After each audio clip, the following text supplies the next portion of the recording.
Hello. In the previous lecture, we were discussing something regards limits, and in today's lecture, we are going to continue with the limits and continuity portion.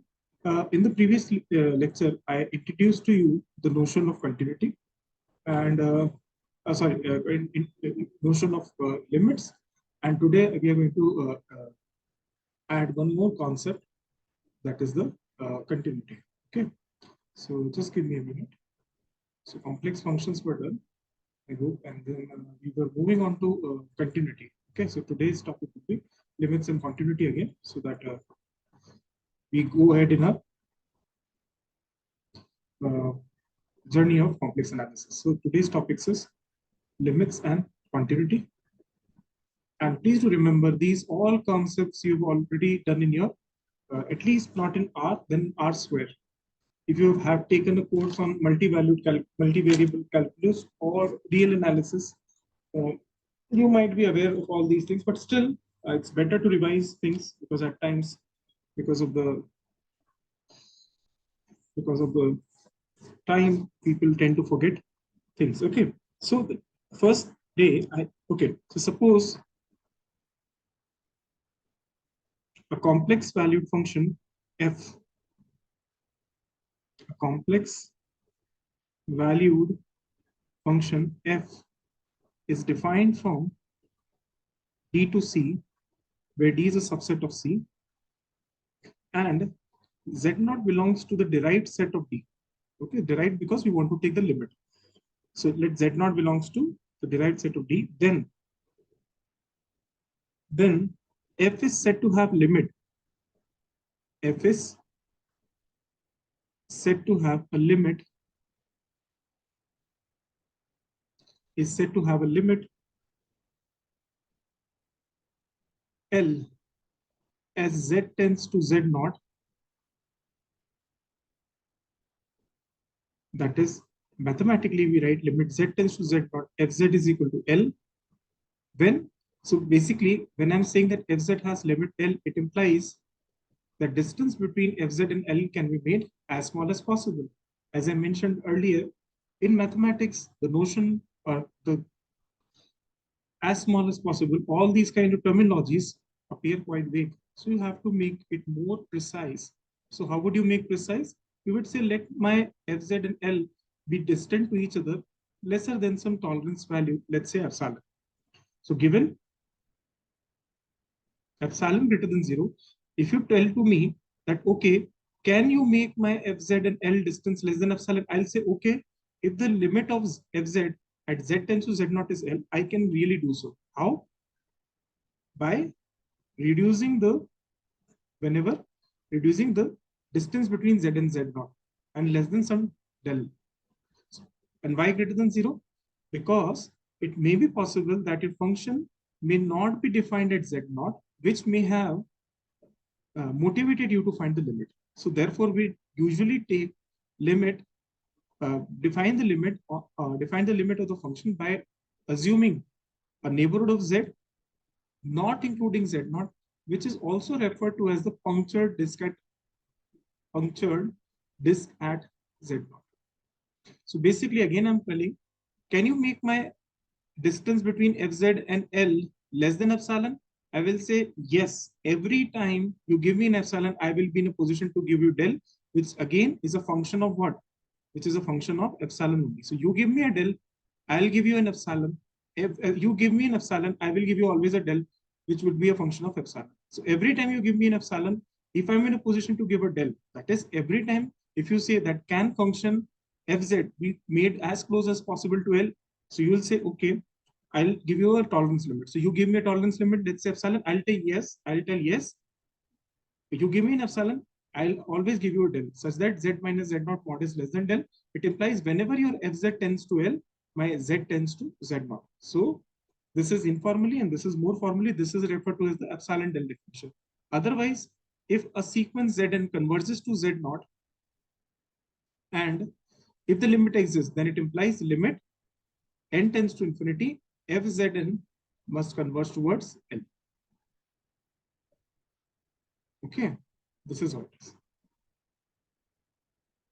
I hope it is clear till now. So this is one thing. Now, few points that I've already taught you, I've today also mentioned, but still, first point that I should mention is that in terms of epsilon del. So this is epsilon del definition. It's an important definition. It implies, again, if I say that we say that limit z tends to z naught f z is equals to L if and only if f z belongs to an open disk centered at z naught and radius epsilon, whenever z belongs to open disk open disk centered at z naught, off center z naught, not containing z naught, intersection D, because the function is defined from domain D to C. So here I'm saying domain means domain of definition. Okay. Second, remember, we always define limit on a punctured disk.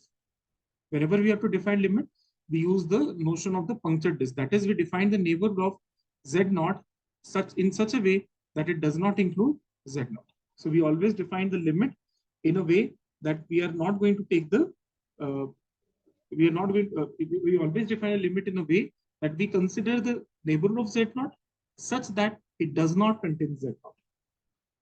So basically, we are going to talk of something like z naught. That implies that z naught need not be in D itself.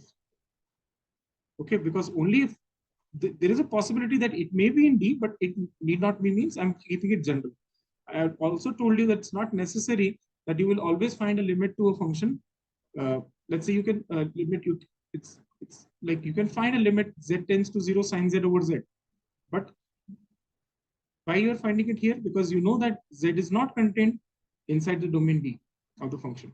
So therefore, it prompts you to find limit z tends to 0. However, you can always find limit of something that is defined also. Here you can do so. So it's not necessary that, but in general, if you want to write, then we'll use the concept of punctured disk or deleted neighborhood. Okay, just to keep things in general.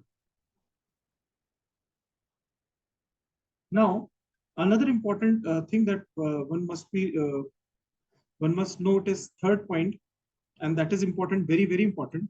See, your limit should be unique. Limit should be unique. And as you are aware, if you have taken any course on R square, that is, if you have taken any course in calculus in R square, you know that in order to achieve any point z naught in complex plane, you have infinitely many possible ways. And limit, if you find through this path, if you find through this path, if you find through this path, if you find through this path, or if you find through this path, if you find limit through any of these paths, one must be getting the same answer. That is, limit cannot be different for different paths. So your limit should be path independent. Limit must be path independent. This is an important concept. You have to remember this. Limit must be path independent. For example, before that, just small things. Let us consider that fz is equal to uxy plus iota vxy.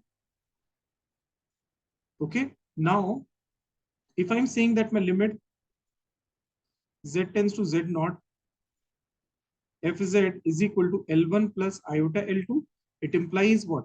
It implies that limit xy tends to x naught comma y naught uxy is equals to L1, and limit xy tends to x naught comma y naught vxy is equal to L2.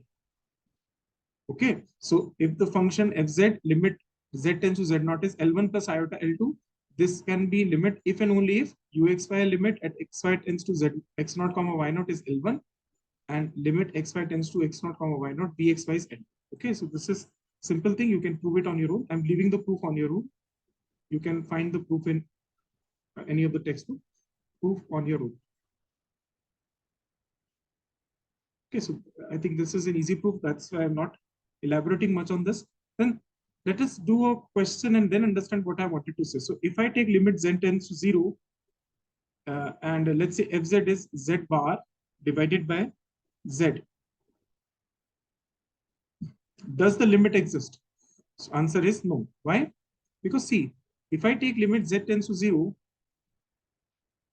z bar upon z, it is equivalent to writing limit z tends to 0, z bar square divided by z mod whole square, and which is equivalent to writing limit z tends to 0. What is z bar square? This is x square minus y square plus 2 iota xy, sorry, minus 2 iota xy. Okay, because z bar is what? Z bar is x minus iota y whole square. So this is x minus iota whole square.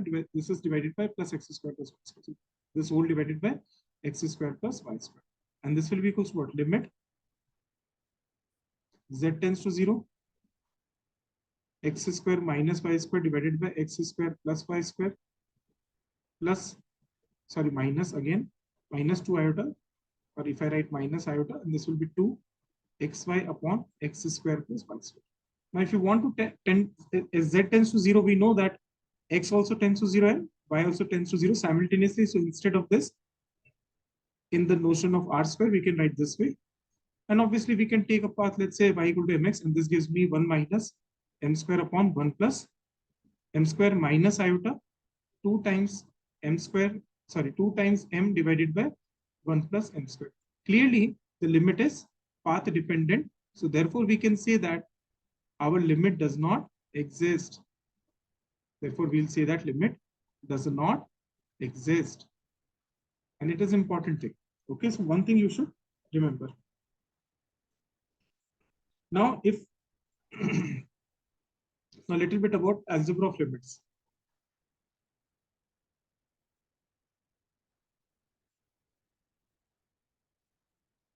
Okay, so let fz and gz be defined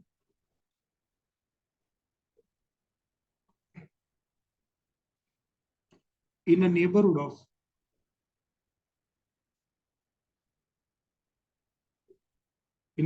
z naught. Let fz and gz be defined in a neighborhood of z naught, except possibly at z naught, except possibly at z naught, given that limit z tends to z naught fz is equals to L, and limit z tends to z naught gz is equal to m, then limit z tends to z naught alpha fz plus beta gz, and let us keep plus minus, will give you what? It will give you alpha L plus minus beta m. Okay, this is one. Another thing is, if you want to find the product of these two functions and take a limit over it, so limit z tends to z naught fz into gz would give you L into m, and limit z tends to z naught fz upon gz would be simply equals to L upon m, provided m is non-zero.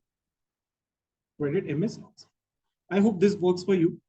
Algebra on limits, most of the textbooks you will find a proof on it, very elaborate proof on it. So I don't think there is a need to go through this. Still, if you really find that you are not able to get it, I'll be happy to help you out. But still, I will urge you to do the proof on your own. So two proofs on your side I'm giving. Still, if you are not able to do, then we can have that discussion also someday. But right now, continuous functions.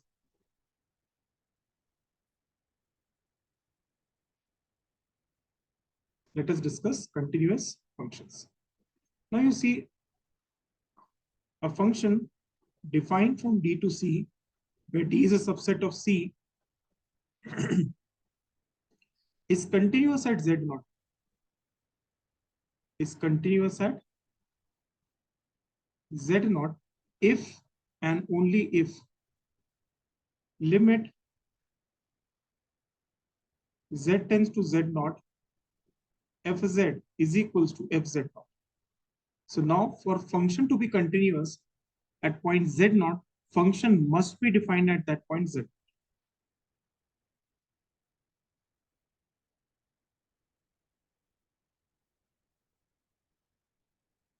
Okay, so function must be defined at point z naught.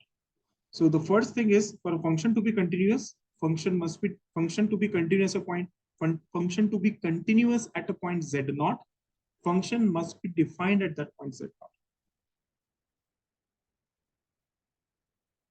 That is the first condition is fz naught must be defined for a function to be continuous at z. Second point is that this limit must exist. And limit exists means this should be path independent and things like that we already have studied.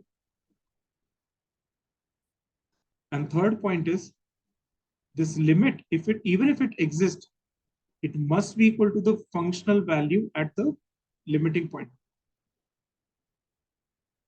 So in the earlier notion, if I want to construct the definition of epsilon del, now instead of L, I have Z naught.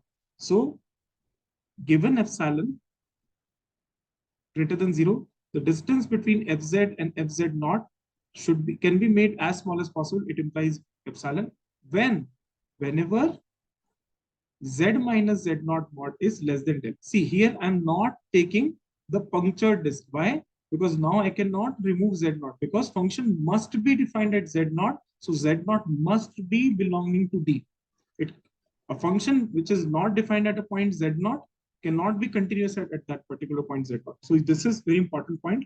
Or equivalently in our notion, we've been using these days, like in open disk sense, function Fz must be contained in the open disk centered at Z naught epsilon with epsilon radius whenever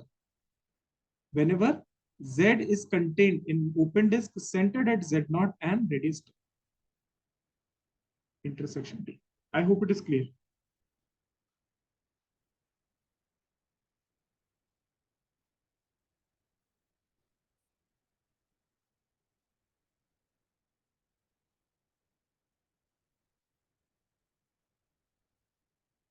Okay, so this is first point.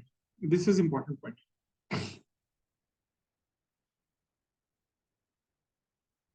Okay, so another point, important point is, see, if the domain of definition here, I mean, domain of F is such that Z0 belongs to D and an open disk containing Z0 and del is contained in D for some del,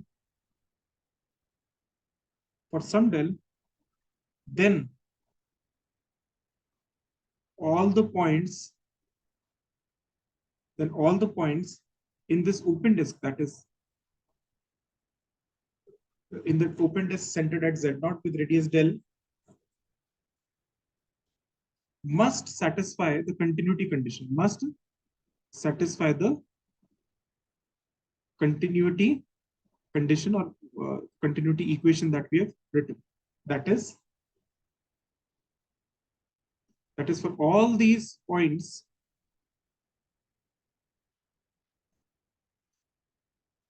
function must be in a open disk centered at Z0 with radius epsilon.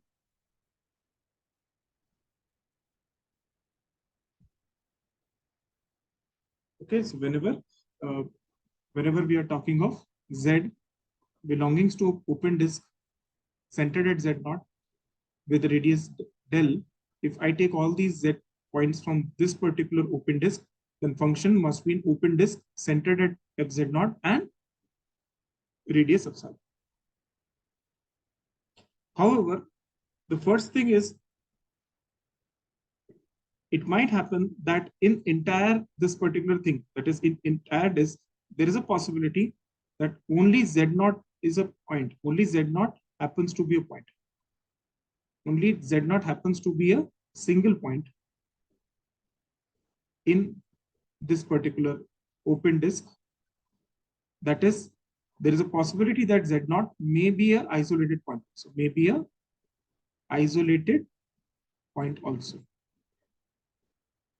But overall, if you don't consider this trivial case of isolated point, if trivial case of isolated point is not considered,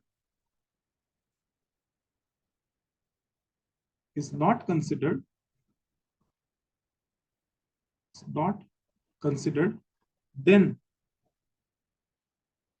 for defining the continuity of F, then for defining continuity of F, that is F defined from D to C, Z naught must be an interior point. Z naught must be an interior point, and D is assumed to be open.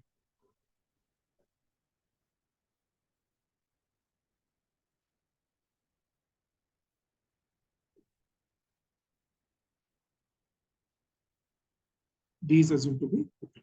So these two things one must keep in mind.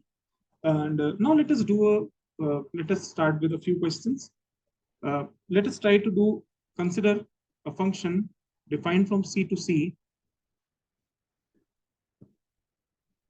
such that fz is equals to 0 if z is equals to minus 1 plus 2 iota, and if z is not equal to minus 1 plus 2 iota, then it is defined as z square minus 3z minus 10 iota divided by z plus 1 plus 2 iota. Now clearly, as z is equal to minus 1 plus 2 iota, this is not defined, so we have to take the limits. So I'll take the limit z tends to minus 1 plus 2 iota and z square minus 3z minus 10 iota divided by z plus 1 plus 2 iota. Okay. Now, since function is not defined and function is not at z not equal to this, the function is defined as this. So I'm doing limit z tends to minus 1 plus 2 iota. I have used this definition here. It will be equals to what?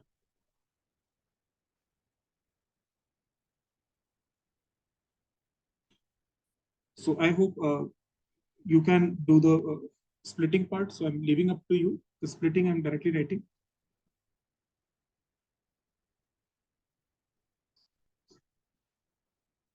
So this cancels out.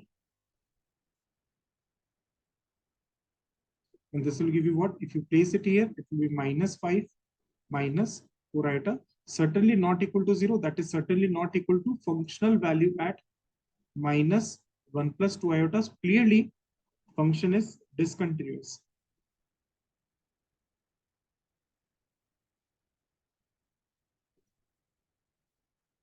Function is discontinuous. So please remember, a function is continuous only if the limiting value of function at point z naught is equal to value function at that particular point. So therefore, then we'll say that function is continuous at z naught. And this z naught must belong to D, and this D is assumed to be an open set while defining the continuity. I hope it is clear. Now, there is something called as removable discontinuity. So just above, the example that I took is an example where the continuity, where the discontinuity can be removed by redefining the function. So removal discontinuity is, let's say if fz naught is not equal to limit of the function, then what we can do, we can redefine the function. We can redefine the function to make it continuous. Make it continuous. Such discontinuity are called as removable discontinuity. So such discontinuity is called as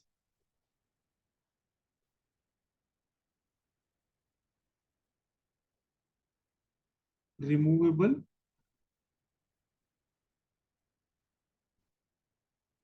discontinuity. For example, if I take limit z tends to z naught fz, and let's say, uh, sorry, and if let's say limit is L, so what I'll do, I'll define the function in a way that let's say at z not equal to z naught, whatever the function may be, but at z equal to z naught function, if I redefine it as fz naught, then the discontinuity can be removed.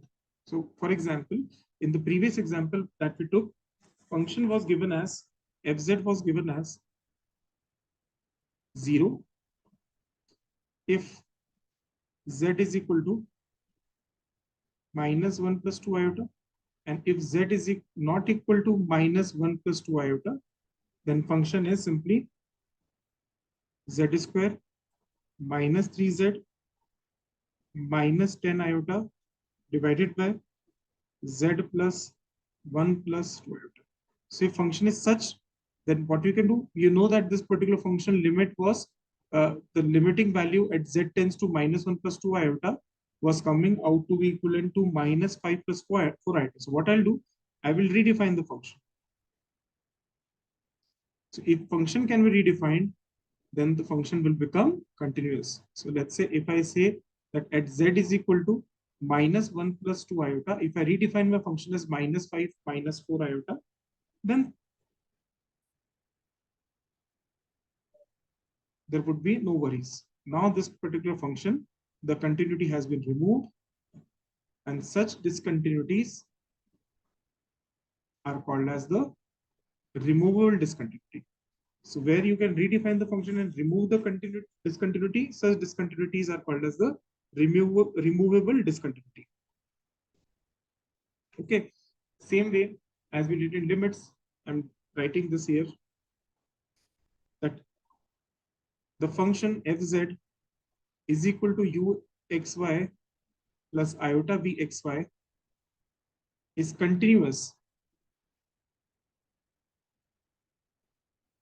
at z naught, which is equals to x naught plus iota y naught, if and only if uxy and bxy are continuous. Okay, so in other words, are continuous at what? Precisely at x naught comma y. So precisely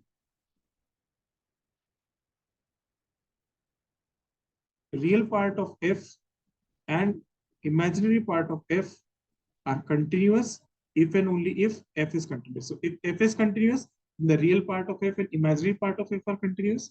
If you prove that real part of f plus imaginary part of f are continuous, then by algebra of continuous function, f is continuous. So I hope this is quite clear to you. Similar to algebra on limits, we can define algebra of continuous functions. And we know that if f and g defined from D to C, where D is a subset of C, are continuous at Z naught, are continuous at Z naught belongs to D, then alpha f plus minus beta g, comma fg, and f divided by g, provided g is not equal to 0, g z naught is not equal to 0, then all these things are also continuous at z naught belongs to D. Okay. In particular, if you consider one of the function, which is the polynomial, in particular, every polynomial, every polynomial a naught plus a1z plus a2z square dash dash a and zn is continuous for all Z belongs to the finite complex group. Always remember. Similarly, composition of function.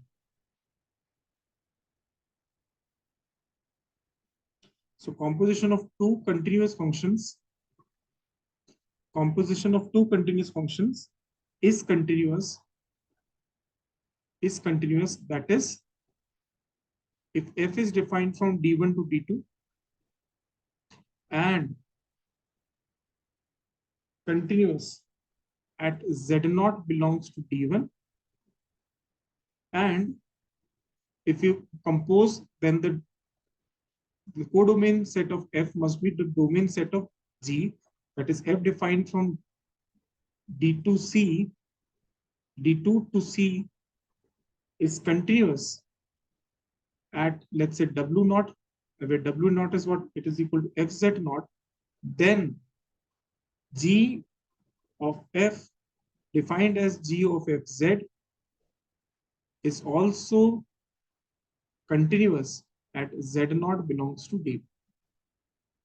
Okay, so this is something that you can do on your own. You can find on your books.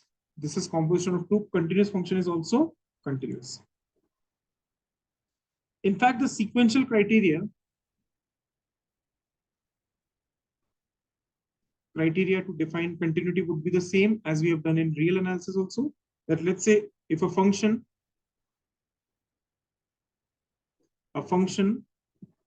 f is continuous at point z0 belongs to d, if and only if we know that limit f zn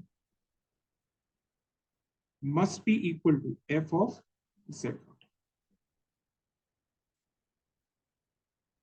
Okay, for every sequence Zn which converges towards Z0.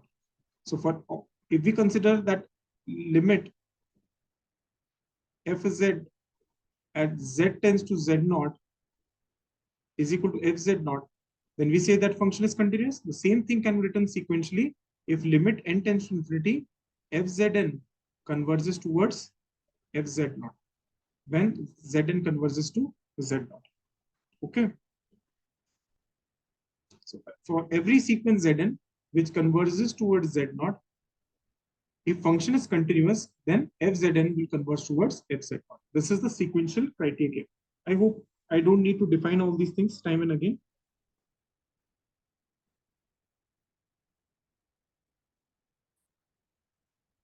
So for example, we take the function that we've already done. Fz is equal to, let's say, z bar divided by z.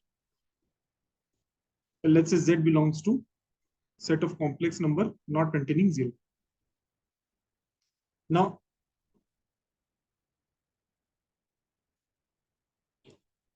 is it continuous at 0 or not? Is it continuous at 0 or not? At first only you can say no. Why? Because it is not defined at 0. Since it is not defined at 0, so therefore f is discontinuous at 0. Is that fine? Now, otherwise, even if you wanted to take sequences, then you can take sequences Zn is equal to 1 upon n. And let's say you take another sequence, let's say zeta n is equal to iota 1. Both of them converges towards 0, not an issue. But where would fzn converge? So fzn would converge towards what? Fzn would converge toward what? 1, clearly, because 1 upon n bar doesn't make, because it is real. I mean, this is 1 upon n will give you some real numbers.